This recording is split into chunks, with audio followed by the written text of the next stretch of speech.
Hey guys, so Raymond here, talking about Filipino martial arts, self-defense, and Filipino culture in general. Right? Stuck in traffic right now. Uh, Normally this trip would take 30 minutes. I've been stuck in traffic for 1 hour 30 minutes. Welcome to Manila.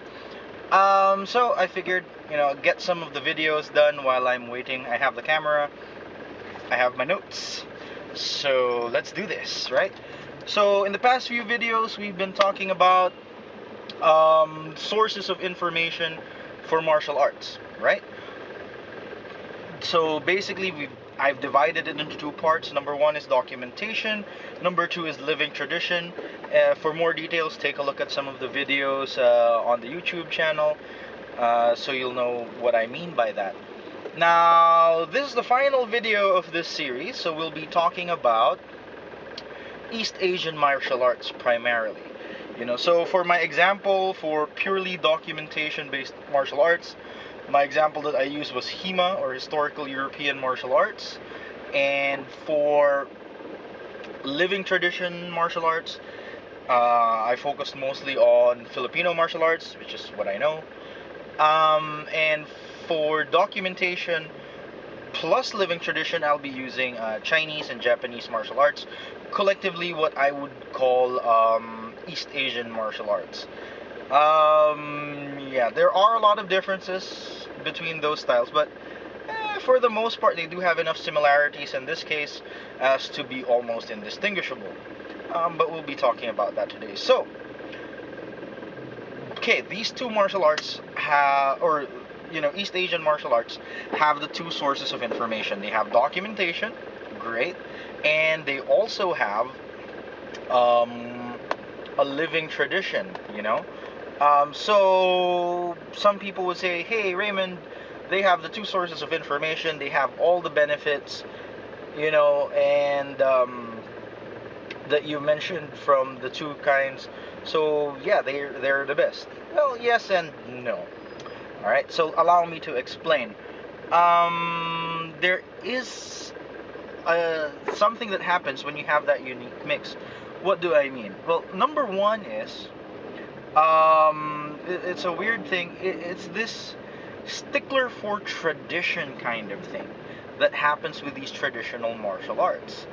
You know, since tradition is so well documented, it affects people very strongly until this day. Which is kind of weird for me anyway. How do I? What do I mean exactly?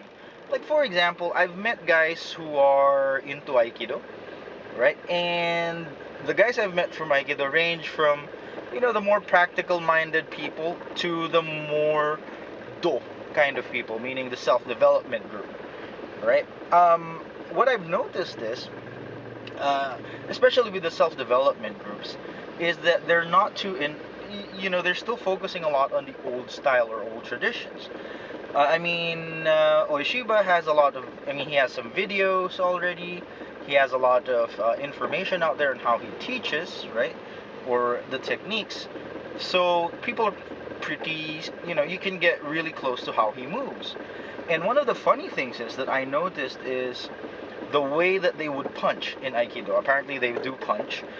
Um, it's this weird kind of, they don't even have the hands up, they actually have the hands down here. It kind of works with Aikido, right? And then they just use this wild, like, not wild, but big arc straight arm kind of punch, which makes some kind of sense at the time, right? And it makes some kind of sense with the technique. It still kind of works with the technique, but I've seen, and I actually saw this in one Aikido class where the instructor told this girl, like, okay, this is what you do, and then turn around and then punch, right? Now here's the funny thing. When the girl turns around, she turns around with her hands up like this, like boxing, and then boom, straight punch like that, right? Perfectly valid technique if you ask me. But the instructor actually corrected her. No, don't be a boxer, don't put your hands up, keep it low, like in the technique, and then just, I think it was almost like a clothesline punchy thing. And he never really gave an explanation, but I know, it was a quick, lesson, so he probably didn't have time. But that just highlights what I'm talking about, which is if you have a very well documented way of doing things, there's a tendency for that to, color everything that you're doing. So they can get very, very super traditional, which actually negatively impacts your ability to do things in a more practical sense, or in a more appropriate sense for your modern context. And if any of you guys have ever trained with any martial art wearing jeans, like your typical daily wear jeans, you know that jeans do kind of bind your leg mobility a little bit, so you will move differently.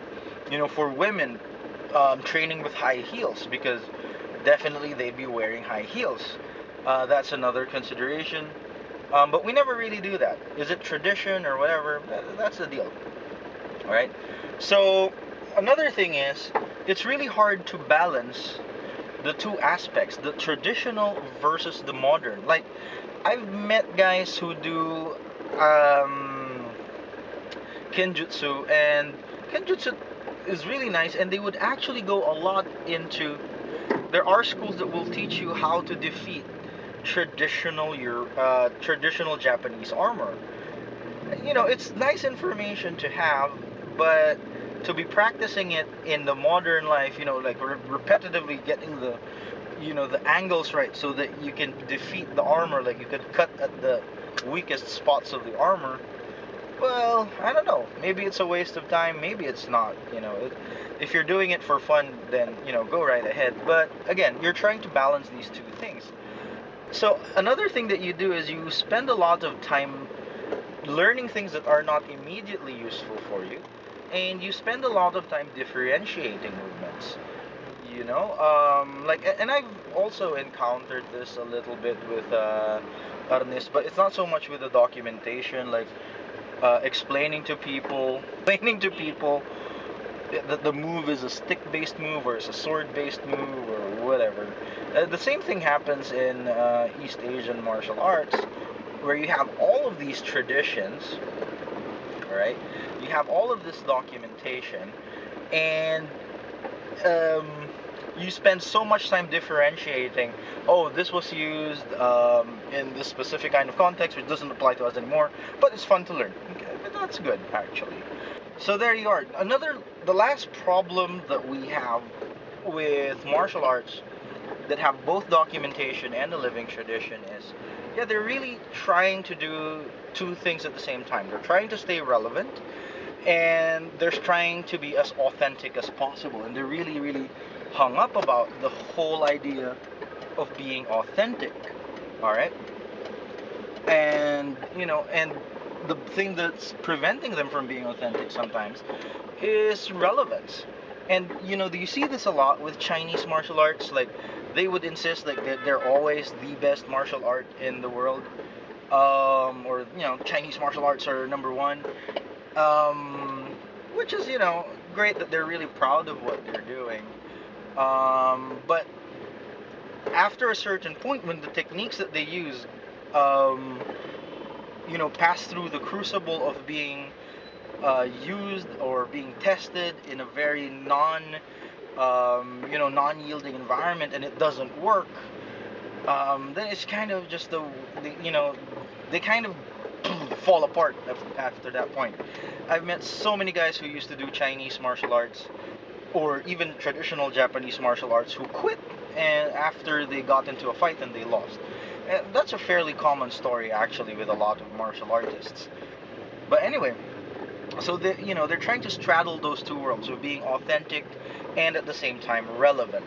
While at the opposite end, the HEMA people, they can be just purely concerned with being authentic, and they don't really care about relevance so much. And then the opposite can also happen for living tradition martial arts, like Filipino martial arts. We can say, oh, okay, it's not so historical, but it really works, so perfect, let's keep using it. So, sorry, that's the deal, right? The last thing that I have is, for East Asian martial arts that have both, or for martial arts that have both documentation and a living tradition, is there is so there it kind of creates an environment that is against innovation. You know, the fact that you're following these books, following these manuals, these training manuals, and you know, it's almost to the level of religious fervor. Like, you know, these techniques worked 500 years ago. They're supposed to work until today, right? They have that strong conviction, but it doesn't create a lot of innovation, really. Like, and they're so concerned about technical purity. Like, they would actually reject a technique that moves if it does not fit in with the purity of their art, or their curriculum, which for me is strange as crap, but for them, it's just a matter of course. So, you know, it does create an environment where there's not a lot of innovation. And that even permeates, you know, the whole culture. So to a certain degree, you know, of course there is a wide spectrum of East Asian martial arts, or martial arts that have, you know, the documentation and the living tradition. There is a wide spectrum, but I'm just talking about general tendencies. They do tend not to have that kind of environment, and have noticed that these martial arts are the ones whose practitioners have a tendency to be kind of one-upmanish when you meet with them. You know, like, oh, you know, when they see a counter, they would say, oh, our technique would counter that counter with this counter, blah, blah, blah, blah, blah, blah. And you know, and they can perform the techniques, which is good. But when you do invite them to fight, you know, or spar in a, you know, non-yielding environment, then you get all sorts of weird stuff. Like, some of them say, oh, my master doesn't allow me to do that. Some people would say, oh, techniques are too deadly, whatever. So that's a topic for another thing. So there we are. Just to summarize, when it comes to the pros and cons of you know, having both the documentation as a source of information and a living tradition as a source of information, you do get, you know, great confidence with the techniques because you know they've been used before, they used to work. You do get good accuracy, meaning, you know, by this date and time, this is what people were doing. So it does put the martial art into a specific context. So some of the negatives are, you know, a really negative adherence to tradition and a lack of innovation that happens with some of these martial arts. So there we are. I hope you guys enjoyed my discussions about traditional martial arts and information sources for martial arts. If you have any questions or any kind of comment, if I missed something or whatever, put it in the comments below, and yeah, I'd love to get some reaction. So this is Raymond Suba, signing out and telling everyone, stay sharp.